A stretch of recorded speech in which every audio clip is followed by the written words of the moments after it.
Hello dear learners, PG is here and welcomes you in PG point. आज का ना topic बहुत ही ज़्यादा इंटरेस्टिंग होने वाला है। आज के चैप्टर के क्वेश्चंस भी इंपॉर्टेंट है और ऐसा टॉपिक है ना कि आपको बहुत आसानी के साथ में समझ में आएगा।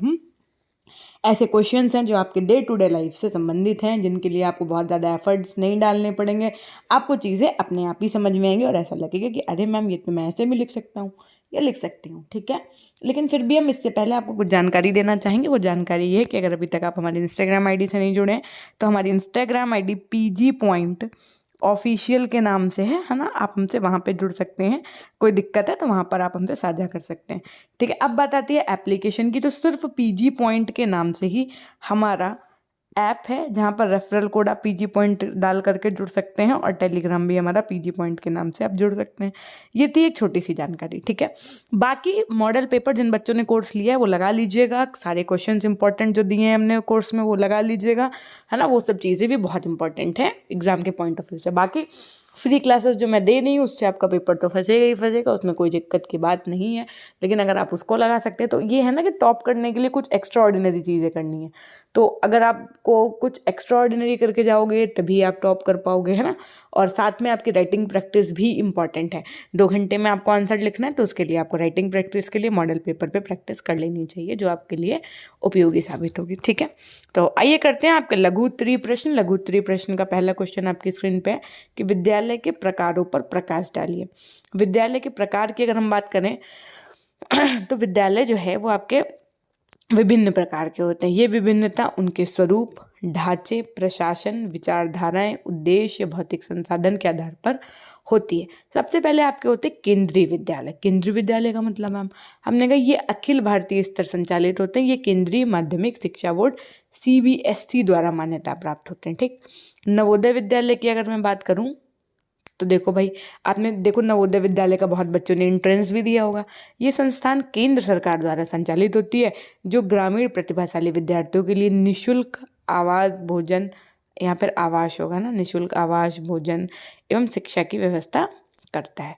ये केंद्रीय माध्यमिक शिक्षा बोर्ड द्वारा आपका मान्यता प्राप्त होता है। ठीक है, अगर मैं प्राइवेट स्कूल्स की बात करूँ तो सबने ऑलमोस्ट बच्चों ने 80% यहाँ पर जो है बीएड वाले हमारे पास प्राइवेट ही होंगे, या जिन्होंने स्कूल एजुकेशन भी प्राइवेट से ही ली होगी। तो ऐसे विद्यालय जिनका पूरा संचालन किसके हाथ में होता है? निजी संस्था के हाथ में होता है। और ऐसे विद्यालयों में कर्मचारियों को वेतन संस्था के द्वारा ही दिया जाता है। यानी कि जो प्राइवेट स्कूल होते हैं उसमें जो टीचर है, प्यून है, जो अब बाकी कर्मचारी हैं जो कार्य कर रहे हैं, तो उनकी सैलरी ना तो केंद्र ना राज्य सरकार अपितु कौन देता है? वही इंस्टीट्यूट संचालक जो होता है, जो निजी संस्था अपनी चला रहा होता है, वही देता है। ठीक है, next one is your Sanskrit विद्यालय। क्या होते हैं? तो इन विद्यालयों में वेदों का अध्ययन कराया जाता है ना, ऋग्वेद, यजुर्वेद, सामवेद, अथर्ववेद, आपके इन टाइप की चीज़ें जो होती है ना उनका अध्ययन कराया जाता है। पूजा, प्रार्थना, मंत्र और इनकी दैनिक गतिविधियों में इनको शामिल किया जाता है। मूलतः संस्कृत पर अधिक ध्यान दिया जाता है इनमें। जो आपके मिशनरीज स्कूल होते हैं, मिशनरीज स्कूल क्या होते हैं? ब्रिटिश काल से ईसाई धर्म से जुड़े संगठनों से प्रभावित ये विद्यालय सीबीएसई द्वारा मान्यता प्राप्त है। उसके बाद में एक होते हैं आपके आर्मी वेलफेयर सोसाइटी द्वारा संचालित विद्यालय, और इन विद्यालयों का प्रशासन रक्षा मंत्रालय के पास में होता है। सेना के प्रशासनिक अधिकारी इनका प्रशासन करते हैं। फिर होते हैं मिलिट्री स्कूल। ये विद्यालय भी रक्षा मंत्रालय द्वारा संचालित होता है। फिर होते हैं मदरसे, जो मुस्लिम समुदाय के बच्चों को धार्मिक शिक्षा दी जाती है उसके लिए। आदर्श विद्या मंदिर होते हैं आपके, जो मूलतः विद्या भारती द्वारा संचालित है एवं हिंदी भाषा पर मुख्यतः जोर देते हैं। कौन भैया? आदर्श, जो आपके विद्या मंदिर होते हैं वो। ठीक है, आपने सुनना भी होगा एवीएम बोलते हैं ना, ऐसे जो आपके स्कूल होते हैं आदर्श विद्या मंदिर। वैसे ही नेक्स्ट है आपका सरकारी स्कूल। सरकारी स्कूल जो आपका राज्य सरकार द्वारा जनता को सुलभ शिक्षा उपलब्ध कराने हेतु प्रत्येक 1 किलोमीटर पर विद्यालय की योजना है। वर्तमान में सभी गाँवों में इस प्रकार के विद्यालय हैं। देखो ये चीज़ याद रखिएगा, जो सरकारी स्कूल है ना, तो ये क्या है भैया, 1 किलोमीटर पर विद्यालय की योजना पर आधारित है। ठीक है, तो ये देखो कितना सिंपल सा क्वेश्चन था ना, विद्यालय के प्रकार बताने थे।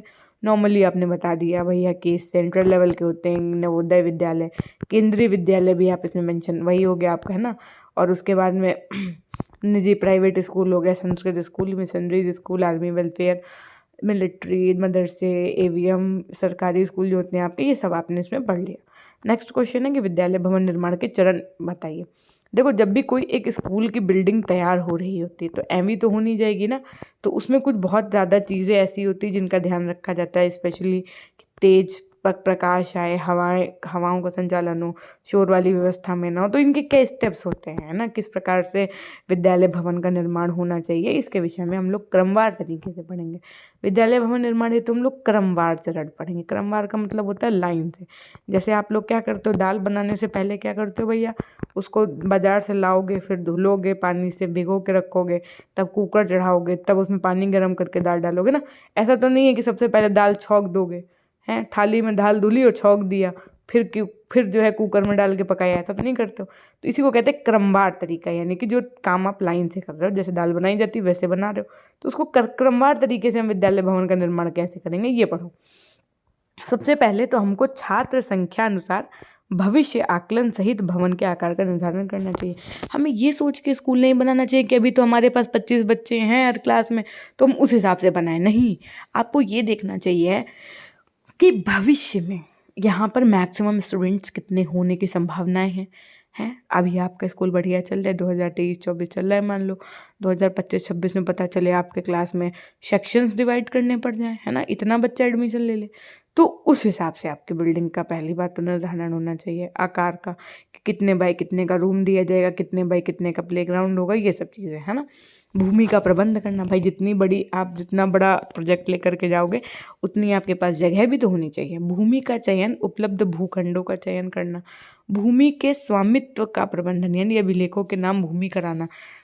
उसके बाद में भवन आकार का चयन करना, यानी कि सबसे बड़ी बात होती है कि आप अपने स्कूल का जो बिल्डिंग है उसका स्ट्रक्चर बनवाइए, आर्किटेक्ट को लीजिए अपना।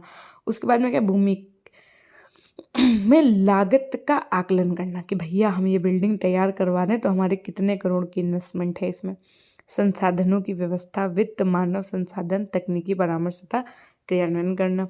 वित्तीय एवं मानव संसाधनों के कार्यों का अभिलेखीकरण, कैश बुक, मास्टर रील भरना आदि। अभिलेखों का पूर्ण व अनुरक्षण एवं अनुश्रवण करना। भूमि पूरित होने की सूचना व प्राप्त धनराशि का उपभोग प्रमाण पत्र प्रस्तुत करना। ठीक है, ये सब चीज़ें आपकी हो गई क्रमवार तरीके से बिल्डिंग का निर्माण। अब यहाँ पर क्या है कि भैया विद्यालय भवन में लर्निंग कॉर्नर किसे कहते हैं, समझिएगा। ये एक बहुत इंपॉर्टेंट क्वेश्चन है कि लर्निंग कॉर्नर का मतलब क्या होता है। अब देखो कितना छोटी सी चीज़ है, आप इसको नॉर्मली एक पैराग्राफ में आराम से समझा सकते हैं हेडिंग डाल करके। लर्निंग कॉर्नर का मतलब होता है विद्यालय अधिगम को स्वामित्व प्रदान करने हेतु विद्यालय भवन में शिक्षण अधिगम सामग्री व लर्निंग कॉर्नर का उपलब्ध प्रबंध किया जाता है। प्रत्येक विद्यालय में एक लर्निंग कॉर्नर की व्यवस्था की जाती है जो विद्यालय कक्षा के किनारे होता है, जिसमें छात्रों को पाठ व विषय से संबंधित टीएलएम का मतलब होता है टीचिंग लर्निंग मटेरियल। टी का मतलब क्या होता है भैया, टी का मतलब होता है टीचिंग, समझिएगा बात को। एल का मतलब होता है लर्निंग, है ना, और एम का मतलब होता है मटेरियल। ये चीज़ आप हमें कमेंट सेक्शन में लिख करके बताएंगे जैसे स्वाट ने बताया था। क्या लिखोगे full form, TLM is equal to teaching learning material, है ना। अब मैम इसका मतलब क्या होता है, हमने कहा जिससे छोटे, आपने कभी प्राइमरी वाले विद्यालय में ऐसे ही जा करके देखो, जो सरकारी विद्यालय होते हैं उनमें जा करके देखो सब नक्शा है, मानचित्र है, पुस्तकें, ये सब चीज़ें वहाँ पर प्रेजेंट होती है ना। छात्र जब चाहता है जाकर उन वस्तुओं को उलटता पुलटता है, पढ़ता है, उनसे सीखता है। लर्निंग कॉर्नर के प्रयोग हेतु बच्चे को प्रेरित करने के लिए आकर्षक सामग्री व पुस्तकें संग्रहित की जाए तथा शिक्षकों द्वारा प्रयोग के समय उचित दिशा निर्देश व जानकारी बच्चों को दिया जाए ताकि बच्चे लर्निंग कॉर्नर का लाभ उठा सके और इसमें गत वर्ष उत्तीर्ण कर चुके छात्रों की पुस्तकों भी लेकर रखी जा सकती है। ठीक है, नेक्स्ट क्वेश्चन आपका क्या है कि विद्यालय भवन के प्रमुख कक्ष पर प्रकाश डालिए। तो प्रमुख कक्ष कौन कौन से होते हैं, आपने देखा होगा भैया स्कूल में प्रिंसिपल ऑफिस भी होता है, मैनेजर ऑफिस होता है, बहुत सी चीज़ें होती हैं। आइए देखते हैं। एक विद्यालय भवन के अंतर्गत निम्नलिखित प्रकार के विद्यालय कक्ष होने चाहिए। प्रधानाचार्य कक्ष यानी प्रिंसिपल ऑफिस, है ना, जिसका नाम सुनते ही लड़कों हों चाहे लड़कियां हों चाहे कोई भी, उनकी रूह कांप जाती है। कहते नहीं है, टीचर जब पढ़ा रही होती है, आपने होमवर्क उसका नहीं किया होता था अपने ज़माने में, चलो अब प्रिंसिपल ऑफिस चलते हैं, जैसे ही कहा प्रिंसिपल ऑफिस चलते हैं, आपको वो सब डंडे याद आ जाते हैं। अच्छा, मेरे स्कूल में क्या था, जो मेरे प्रिंसिपल सर थे उनके पास एक हरा रंग का डंडा होता था। वो पता है वो डंडा नहीं था असल में, वो जो पाइपलाइन नहीं पड़ती है पानी वाली, आप लोगों ने देखे होंगे, तो उसमें एक हरे हरे पाइप पड़ते हैं मोटे से, वो रखते थे, है ना भाई। देख के ही सबकी बैंड बज जाती थी और मारते बहुत तगड़ा थे। तो विद्यालय भवन चाहे बड़ा हो या छोटा, प्रधानाध्यापक कक्ष होना आवश्यक है। ये कक्ष ऐसे स्थान पर होना चाहिए जहाँ से प्रधानाचार्य स्कूल के सभी प्रशासनिक एवं शैक्षिक गतिविधियों का निरीक्षण कर सके। ये नहीं कि पीछे वहाँ जो जहाँ बाथरूम बना है या जहाँ स्टेज बना है पीछे वहाँ बनवा दिया प्रिंसिपल ऑफिस, ऐसी जगह पे नहीं होता है। एकदम ऐसी जगह सेंटर लेवल पे होता है जहाँ से वो बहुत सारी चीज़ों का क्या कर पाए, निरीक्षण कर पाए। स्कूल कार्यालय होता है, आपने देखा होगा, प्रधानाचार्य के कक्ष के पास ही विद्यालय कार्यालय भी होना चाहिए। कार्यालय का आकार इसमें काम करने वाले कर्मचारियों की संख्या के अनुरूप होना चाहिए। आगंतुक कक्ष का मतलब होता है कि विद्यालय में क्या आगंतुक कक्ष भी होना चाहिए, क्योंकि अभिभावकों का आना जाना तो लगा रहता है। सभा कक्ष होता है जो आपका, है ना, विशेष अवसरों पर शिक्षक एवं छात्रों के एक साथ बैठने के लिए एक सभा भवन भी होना चाहिए। कक्षा कक्ष तो पता ही, छात्रों की संख्या के अनुरूप विद्यालयों की कमरा की व्यवस्था होनी चाहिए। अगर इतने बच्चे ज़्यादा हो ना तो वो सेक्शन बी अगर डिवाइड करना चाहें तो सेक्शन बी के लिए दूसरा कमरा भी तो होना चाहिए ना। शिक्षक कक्ष जो होता है आपका, शिक्षण कार्य लगातार करने पर शिक्षकों में मानसिक थकान स्वाभाविक रूप से आ जाती है, तो इसलिए खाली समय में शिक्षकों को आराम करने के लिए एक शिक्षक कक्ष जिसको आप लोग स्टाफ रूम के नाम से जानते हैं ना। आपने देख, जैसे मैम लोग कॉपी वॉपी चेक करने के लिए या टेस्ट कॉपी ले गई कल, फिर टेस्ट कॉपी वापस करनी है बच्चों को, तो कहेंगे अरे मैं तो टेस्ट कॉपी लाना ही भूल गई, चलो Arushi stand up and go to the staff room and bring the test copies of yours, है ना। ऐसे करके चीज़ें बताती थी, फिर बच्चा स्टाफ रूम और उस बच्चे को भेजती थी जिसको बहुत विश्वसनीय होता था बच्चा, वो स्टाफ रूम जाता था, भाई साहब कॉपी वॉपी उठा के लाता था, है ना। ये सब चीज़ें आप लोगों ने भी फेस की हो तो कमेंट सेक्शन में कमेंट करके जरूर बताइएगा। अच्छा लग रहा है ना ये चैप्टर पढ़ने में, अपनी पुरानी यादें ताज़ा हो रही है ना आपकी। पुस्तकालय की अगर मैं बात करूं तो विद्यालयों की, देखो, विद्यार्थियों की संख्या एवं आवश्यकता को ध्यान में रखते हुए स्कूलों का पुस्तकालय कक्ष बनाया जाना चाहिए, जिसे आप लाइब्रेरी जानते हैं। विज्ञान कक्ष, वर्तमान समय में सभी विद्यालयों में विज्ञान की शिक्षा अनिवार्य रूप से दी जा रही है, इसलिए प्रत्येक विद्यालय में एक विज्ञान कक्ष का होना आवश्यक है। स्कूल कैंटीन की अगर मैं बात करूँ तो विद्यालय के प्रांगण में एक कैंटीन का होना भी बहुत आवश्यक है। शौचालय की बात करूँ, भैया ये नहीं होगा तो फिर लंकी लग जानी है। विद्यालय में शौचालय का निर्माण पर्याप्त संख्या में होना चाहिए। प्रधानाचार्य, शिक्षक व छात्र छात्राओं के लिए अलग अलग शौचालय होना चाहिए, यानी कि जो प्रिंसिपल ऑफिस है के पास होना चाहिए, टीचर्स का अलग, बच्चों का अलग, इस तरीके से चीज़ें होनी चाहिए, ताकि साफ सफाई के लिए सफाई कर्मियों की व्यवस्था भी होनी चाहिए। और स्टैंड की अगर मैं बात करूँ, जैसे बच्चे कुछ साइकिल से आते हैं, स्कूल की बस होती है, गाड़ियाँ होती हैं, मैजिक वैन सब होता है, रिक्शा होता है, तो वो सब चीज़ें गेट, विद्यालय के मुख्य गेट के पास ही स्टैंड एक बनवा देना चाहिए, ताकि वहाँ पर सुविधा के अनुसार खड़ी हो जाएं गाड़ियाँ वाड़ियाँ, है ना। तो इस तरीके से कुछ ये सब चीज़ें आपके प्रमुख कक्ष होते हैं जो विद्यालय में होने ही चाहिए। नेक्स्ट क्वेश्चन देखो, कितनी अच्छी चीज़ है ना, आपका बचपन याद आ रहा होगा आपको। विद्यालय या स्कूल की मुख्य विशेषताएं को समझाओ।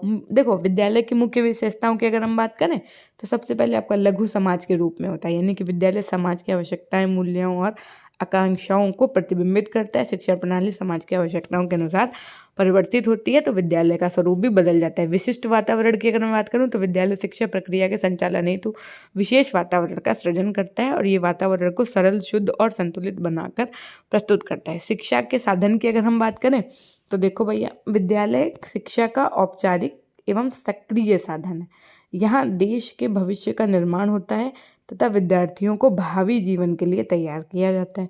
बाल केंद्रित की अगर हम बात करें तो विद्यालय में बालक की वैयक्तिक विभिन्नताओं के अनुसार शिक्षा प्रदान की जाती है। विद्यालय बालक केंद्रित शिक्षा के माध्यम से बालक के व्यक्तित्व को सर्वांगीण संतुलित विकास करता है। सामाजिक प्रगति का साधन की अगर हम बात करें तो विद्यालय जो होता है वो भैया समाज के योग्य नागरिक प्रदान करके उसके विकास में महान योगदान बनाता है। आप देखिए, बड़े बड़े जो आगे चल करके आज आपके देश का नाम रोशन कर रहे हैं तो वो भी तो अपने स्कूल टाइम पे पढ़े होंगे, उनको वहीं से तो उनकी बेसिक एजुकेशन हुई होगी ना। कहते हैं नींव तो उनकी वहीं बनी होगी ना। तो जो समाज को जो अच्छे अच्छे नागरिक देता है वो कौन देता है भैया? विद्यालय ही तो देता है ना। तो इसी के द्वारा नए विचारों को जन्म दिया जाता है। ये विज्ञान एवं कौशल में वृद्धि करके समाज के विकास में भागीदारी बनते हैं। इसी कारण से विद्यालय को समाज का लघु रूप भी कहा जाता है। क्वेश्चन नंबर 6 देखो भैया, विद्यालय की आवश्यकता एवं महत्व को बताओ। विद्यालय की आवश्यकता एवं महत्व की अगर हम बात करें तो समाज में विद्यालय के स्थान, महत्व और आवश्यकताओं पर प्रकाश डालते हुए एस बालकृष्ण जोशी जी ने क्या लिखा है कि किसी भी राष्ट्र, समझिएगा बात को, कि किसी भी राष्ट्र की प्रगति का निर्णय विधानसभाओं, न्यायालय, फैक्ट्रियों में नहीं वरन विद्यालयों में होता है। बहुत अच्छी बात कही है इन्होंने ना, किसने कही है? एस बालकृष्ण जोशी ने। विद्यालयों को ये महत्वपूर्ण स्थान निम्नलिखित कारणों से दिया जाता है। देखो यहाँ पर आप आवश्यकता और महत्व के विषय में पढ़ रहे हैं ना, तो विद्यालयों ने को ये महत्वपूर्ण स्थान निम्नलिखित कारणों से दिया जाता है। कैसे भैया? कि अभिभावकों की व्यस्तताओं के चलते विद्यालय विद्यार्थियों का संपूर्ण उत्तरदायित्व तो निभा रहे हैं। भाई अब पेरेंट्स हर समय तो फ्री नहीं है ना कि बच्चों को प्रॉपर एक वे में एजुकेशन दे पाए। वो चीज़ों को सिखाता है लेकिन वो इनफॉर्मल तरीके से। जो आपकी औपचारिक रूप से शिक्षा है यानी फॉर्मल तरीके से एजुकेशन है, वो बच्चों को स्कूल से ही मिलती है ना। विद्यालय संस्कृत विरासत के संरक्षण एवं हस्तांतरण में भी सहायक है।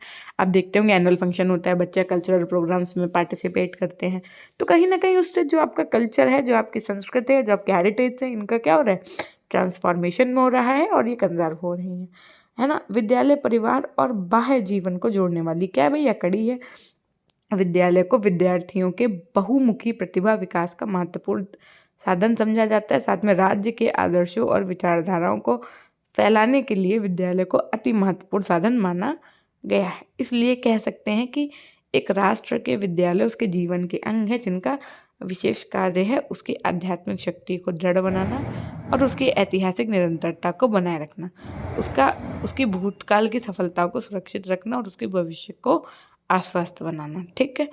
अब क्वेश्चन नंबर 7 आपसे क्या कह रहे हैं? देखो कि भौतिक संसाधन प्रबंधन की विशेषताएं स्पष्ट कीजिए। विद्यालय में भौतिक जो आपके संसाधन होते हैं ना, इनका मैनेजमेंट की क्या विशेषताएं होती हैं उसको लिखना है आपको। सबसे पहले पर्याप्तता, यानी कि स्कूल प्रांगण में सभी पाठ्य क्रियाएं, पाठ्य सहायक क्रियाएं तथा सामुदायिक क्रियाओं के लिए पर्याप्त स्थान तथा सभी प्रभावशाली एवं कुशल सुविधाओं की पर्याप्त व्यवस्था होनी चाहिए। 4 बातों का ध्यान, पहला स्थल एवं परिवेश का, दूसरा क्षेत्र का, तीसरा योजना यानी प्लानिंग का, और चौथा रचना के डिज़ाइन पर विशेष ध्यान दिया जाना चाहिए। आगामी पृष्ठों में इनका सविस्तार देखो। अब इनका यहाँ पर आगे जब आप पढ़ेंगे तो इनका आगे चैप्टर्स में इनका पूरा दिया है।